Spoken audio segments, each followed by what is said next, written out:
Hello hello दोस्तों, कैसे हैं सब लोग।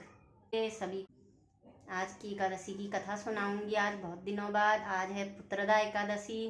थोड़े भजन कीर्तन गाऊंगी तो भजन भी थोड़े मैं इसमें ऐड करूंगी। आज की वीडियो की शुरुआत मैं शाम से कर रही हूँ। आज की कथा से शुरुआत करते हैं आज की वीडियो की। आज मेरा मन हुआ एकादशी की वीडियो बनाने का, तो एकादशी की कथा सुनते हैं। ओम नमो भगवते वासुदेवाय नमः। युधिष्ठिर ने पूछा, मधुसूदन, श्रावण के शुक्ल पक्ष में किस नाम की एकादशी होती है? कृपया मेरे सामने उसका वर्णन कीजिए। भगवान कृष्ण बोले, राजन, प्राचीन काल की बात है। द्वापर युग के प्रारंभ का समय था। महिष्मतीपुर में राजा महिजीत अपने राज्य का पालन करते थे, किंतु उन्हें कोई पुत्र नहीं था, इसलिए वह राज्य उन्हें सुखदायक नहीं प्रतीत होता था। अपनी अवस्था अधिक देख राजा को बड़ी चिंता हुई। उन्होंने प्रजा वर्ग में बैठकर इस प्रकार कहा, प्रजाजनों, इस जन्म में मुझसे कोई पातक नहीं हुआ। मैंने अपने खजाने में अन्याय से कमाया हुआ धन नहीं जमा किया है। ब्राह्मणों और देवताओं का धन भी मैंने कभी नहीं लिया है। प्रजा का पुत्रवत पालन किया, धर्म से पृथ्वी पर अधिकार जमाया तथा दुष्टों को वे बंधु और पुत्रों के समान ही क्यों न रहे हों दंड दिया है। शिष्ट पुरुषों का सदा सम्मान किया और किसी को द्वेष का पात्र नहीं समझा। फिर क्या कारण है जो मेरे घर में आज तक पुत्र उत्पन्न नहीं हुआ? राजा के वचन सुनकर प्रजा और पुरोहित के साथ ब्राह्मणों ने उनके हित का विचार करके गहन वन में प्रवेश किया। राजा का कल्याण चाहने वाले वे सभी लोग इधर उधर घूमकर ऋषि सेवित आश्रमों की तलाश करने लगे। इतने में ही उन्हें मुनिश्रेष्ठ लोमस का दर्शन हुआ। लोमस जी धर्म के तत्वज्ञ, संपूर्ण शास्त्रों के विशिष्ट विद्वान, दीर्घायु और महात्मा हैं। उनका शरीर लोम से भरा हुआ है। वे ब्राह्मण जी के समान तेजस्वी हैं। कल्प बीतने पर उनके शरीर का एक एक लोम विशीर्ण होता टूट कर गिरता है, इसलिए उनका नाम लोमस हुआ। वे महामुनि तीनों कालों की बातें जानते हैं। उन्हें देखकर सब लोगों को बड़ा हर्ष हुआ। उन्हें निकट आया देख लोमस जी ने पूछा, तुम सब लोग किस लिए यहाँ आए हो? अपने आगमन का कारण बताओ। तुम लोगों के लिए जो हितकर कार्य होगा उसे मैं अवश्य करूँगा। प्रजा ने कहा, ब्राह्मण, इस समय महिजीत नाम वाले जो राजा हैं उन्हें कोई पुत्र नहीं है। हम लोग उन्हीं की प्रजा हैं जिनका उन्होंने पुत्र की भांति पालन किया है। उन्हें पुत्रहीन देख उनके दुख से दुखित हो हम तपस्या करने का दृढ़ निश्चय करके यहाँ आए हैं। जोत्तम राजा के भाग्य से इस समय हमें आपका दर्शन मिल गया है। महापुरुषों के दर्शन से ही मनुष्यों के सब कार्य सिद्ध हो जाते हैं। अब हमें उस उपाय का उपदेश दीजिए जिससे राजा को पुत्र की प्राप्ति हो। उनकी बात सुनकर महर्षि लोमस 2 घड़ी का ध्यान मग्न हो गए। तत्पश्चात राजा के प्राचीन जन्म का वृतांत जानकर उन्होंने कहा, प्रजावृंद सुनो। राजा महिजीत पूर्व जन्म में मनुष्यों को चूसने वाला धनहीन वैश्य था। वह वैश्य गांव गांव घूमकर व्यापार किया करता था। एक दिन जेठ के शुक्ल पक्ष में 10वीं तिथि को जब दोपहर का सूर्य तप रहा था, वह गांव की सीमा में एक जलाशय पर पहुंचा। पानी से भरी हुई बावली देखकर वैष्णव ने वहां जल पीने का विचार किया। इतने ही में वहां बछड़े के साथ एक गाय भी आ गई। वह प्यास से व्याकुल और ताप से पीड़ित थी, अतः बावली में जाकर जल पीने लगी। वैश्य ने पानी पीती हुई गाय को हाँक कर दूर हटा दिया, स्वयं पानी पिया। उसी पाप कर्म के कारण राजा इस समय पुत्रहीन हुए। किसी जन्म के पुण्य से इन्हें अकंटक राज्य की प्राप्ति हुई।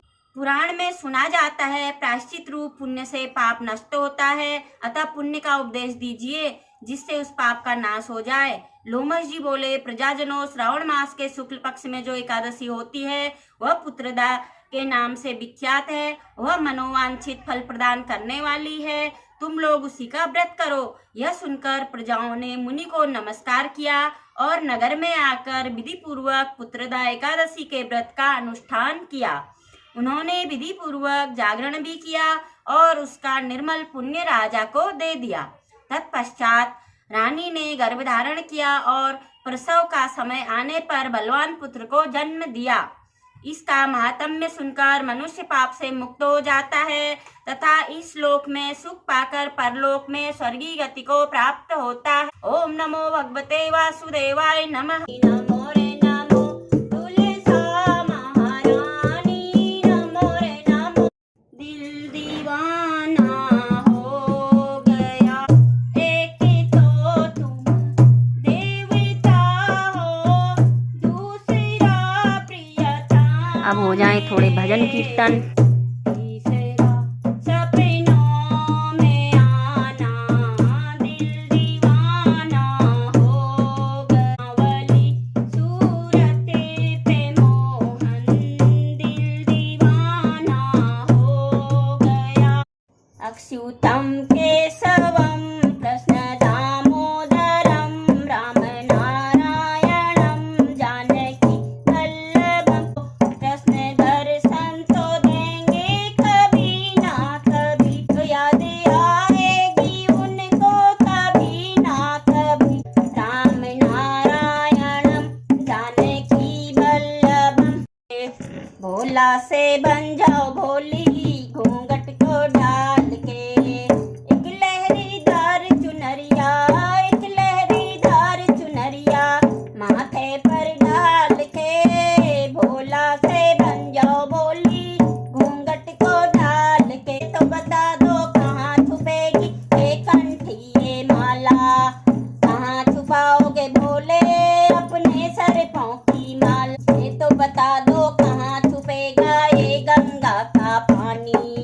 मर्दानी आवाज को भोला से बन जाओ भोली, ये रायश्री दीदी की वीडियो से सीखा मैंने, देहरादून रायश्री दीदी को डाल के। खबर पड़ी जब नंदलाला को, नंदलाला मुस्काए, सब आए हैं बिना घूंघट के, तुम घूंघट में आए। काले पड़े हो भोले आज नंदलाला के, पलट दिया कान्हा ने भोलेनाथ मुँह से खा। उसी समय पर भोले दान गोपेश्वर कहलाए, हाँ हाँ गोपेश्वर कहलाए। वो गणदानी है भोले बाबा, पर है कमाल के, तेरे पर दिल क्यों आया। हर बात निराली है उसकी, हर बात में है एक टेढ़ापन, टेढ़े पर दिल क्यों आया है। ये तू जाने या मैं जानूं, मोहन से दिल क्यों लगाया है, छलिया से दिल क्यों लगाया है।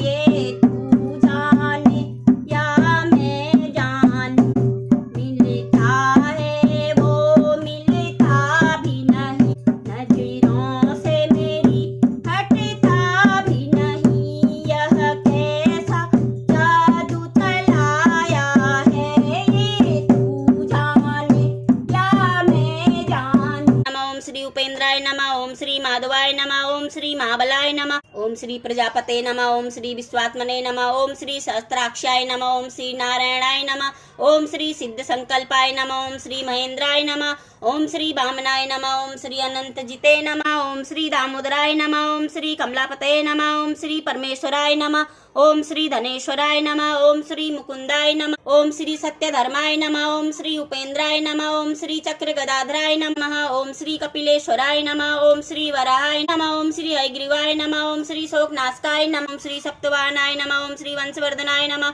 ओम श्री योगिने नमः, ओम श्री धनुर्धराय नमः, ओम श्री प्रतिवर्धनाय नमः, ओम श्री नरसिंहाय नमः।